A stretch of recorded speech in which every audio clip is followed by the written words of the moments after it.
10월 19일 쉴만한 물가교회 온라인 새벽 예배에 오신 여러분들을 주님의 이름으로 환영합니다. 오늘 우리들은 이사야서 56장 6절에서 8절의 말씀을 근거해서 언약의 파트너라는 제목을 가지고 함께 하나님의 말씀을 생각해 보겠습니다.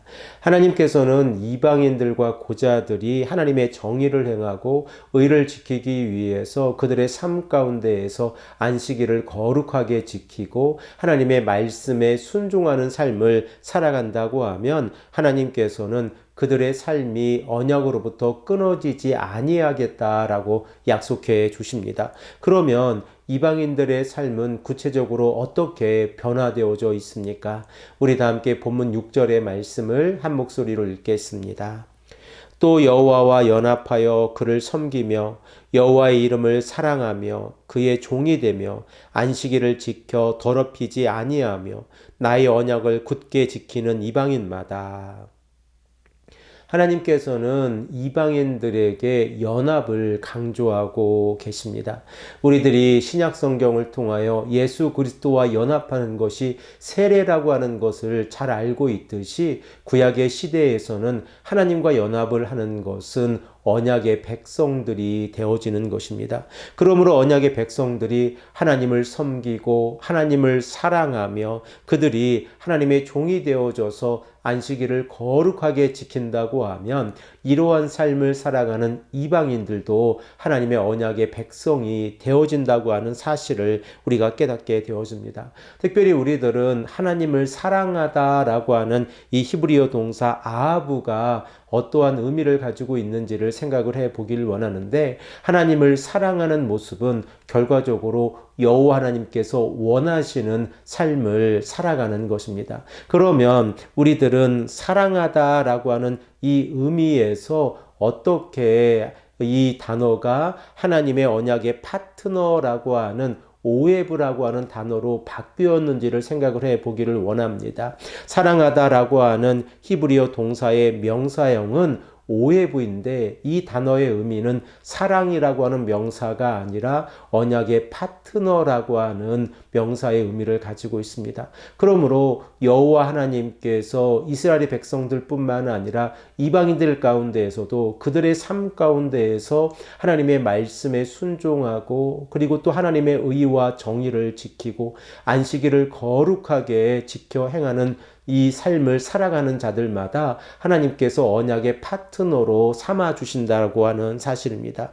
이러한 사실이 이방인들에게는 은혜가 되어지지만 이스라엘의 백성들에게는 충격적으로 다가온다는 사실을 우리가 생각을 해볼 수 있습니다. 그 이유가 무엇입니까?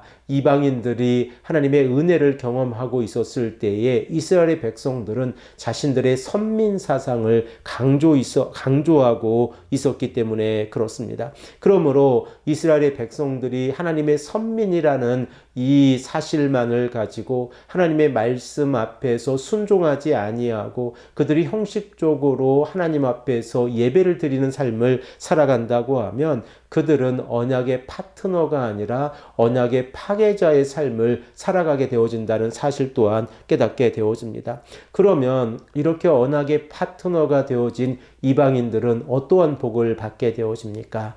우리 다 함께 본문 7절의 말씀을 한 목소리로 읽겠습니다.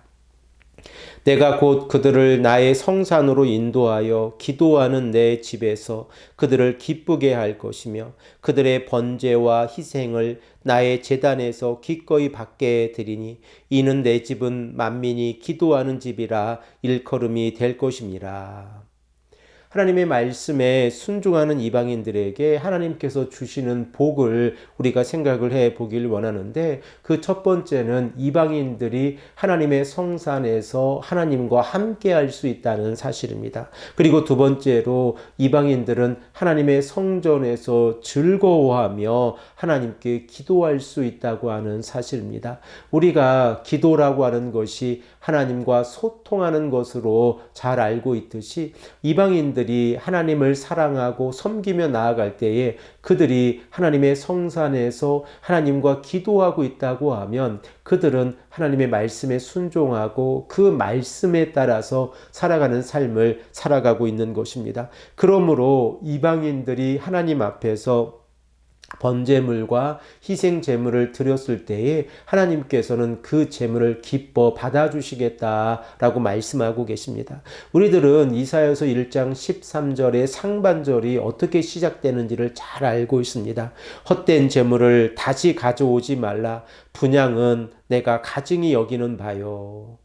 하나님께서 이스라엘의 백성들에게 왜 이렇게 심하게 화를 내고 계십니까? 그 이유는 그들이 성회로 모여 하나님을 예배하고 있지만 그들의 삶 가운데에서 악을 행하고 우상을 섬기고 있었기 때문에 그렇습니다. 그러므로 이방인들의 삶 가운데에서 하나님을 의지하고 하나님께 감사하며 그리고 그들이 하나님께 번제물과 희생제물을 드렸을 때에 하나님께서 받아주신다고 하면 이스라엘의 백성들이 자신들의 선민 사상을 주장하면서 악을 행하는 삶 가운데에서 성회로 모여 하나님께 제물을 드리면 그 제물을 받아주시지 아니하시는 하나님의 마음을 우리가 깨닫게 되어집니다. 하나님의 기준은 무엇입니까? 하나님께서는 이방인들과 이스라엘 백성들로 나누시는 것이 아니라 이 하나님의 언약의 백성들이 말씀에 순종하고 예배자의 삶을 살아가고 있는가 그렇지 않는가로 나누고 있다는 사실을 다시 한번 깨닫게 되었습니다. 그리고 오늘 본문 말씀 7절의 말씀에서 하나님께서는 이방인들에게 내 집은 만민이 기도하는 집이라 라는 사실을 강조하고 계십니다. 우리들은 이 말씀을 마가복음 11장 7절의 말씀에서 하나님 예수님께서 성전을 깨끗이 하시는 그 본문 가운데서 만나게 되었습니다. 우리 다 함께 이 말씀을 읽겠습니다. 이에 가르쳐 이르시되 기록된 바 내 집은 만민이 기도하는 집이라 칭함을 받으리라 하지 아니하였느냐. 너희는 강도의 소굴을 만들었도다 하시매. 예수님께서 이렇게 성전에서 화를 내신 이유가 무엇입니까? 이 이스라엘의 백성들이 하나님의 성전을 이용해서 그들이 헌금을 모으고 있고 그리고 그 안에서 장사를 하고 있었기 때문에 그렇습니다. 그러므로 하나님께서 바라보시는 이 생각도 동일하다고 우리가 생각을 해보면 이방인들이 하나님 앞에 나와 간절한 마음으로 그들의 삶의 제사를 드린다고 하면 그 제사를 받아주시지만 이스라엘의 백성들이 악을 행하면서 가증한 삶을 살아가면서 하나님 앞에서 헛된 제물을 드린다고 하면 그 제물을 받아주시지 아니하신다는 사실을 깨닫게 되어집니다. 그러면 오늘 본문 8절의 말씀을 통해서 하나님께서 말씀하고 계신 내용은 무엇입니까? 하나님께서는 이스라엘의 백성들뿐만 아니라 이방인들 가운데에서도 하나님의 말씀에 순종하는 자들을 모으고 계시다는 사실입니다. 우리 다 함께 이 말씀을 읽겠습니다. 이스라엘의 쫓겨난 자를 모으시는 주 여호와가 말하노니 내가 이미 모은 백성 외에 또 모아 그에게 속하게 하리라 하셨느니라. 하나님께서 원하시는 것이 무엇입니까? 이스라엘의 백성들뿐만 아니라 이방인들 가운데에서도 하나님의 말씀에 순종한 자들을 모으시겠다는 사실입니다. 그러므로 우리들은 이사야서 전체에서 흐르고 있는 남은 자 사상을 생각을 해보면 하나님께서는 남은 자들 곧 여호와 하나님의 말씀에 순종하고 하나님의 말씀대로 살아가고 예배자의 삶을 살아가는 이 자들을 모으고 계시고 더 나아가서 이방인들 가운데서도 하나님의 말씀에 순종하는 자들을 모으고 계시다는 사실을 깨닫게 되어집니다. 사랑하는 성도 여러분, 우리들의 삶은 어떠합니까? 우리가 하나님 앞에서 말씀에 순종하는 삶을 살아가고 예배자의 삶을 살아간다고 하면 하나님께서는 우리들의 삶을 모으시고 하나님의 언약의 백성으로 삼아주신다는 사실을 깨닫고 오늘도 말씀에 순종하시는 귀하고 복된 성도님들이 되시기를 간절히 축복합니다.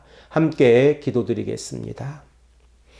아버지 하나님 감사합니다. 오늘도 우리에게 말씀하셔서 하나님의 말씀에 순종하고 참된 예배자의 삶을 살아갈 때에 하나님께서 언약의 백성으로 삼아주시고 그들을 하나님의 성전으로 모으신다는 사실을 깨닫게 하시니 감사합니다.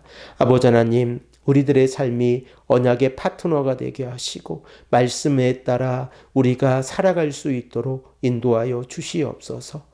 감사드리며 사랑이 많으신 예수 그리스도의 이름으로 간절히 기도합니다. 아멘.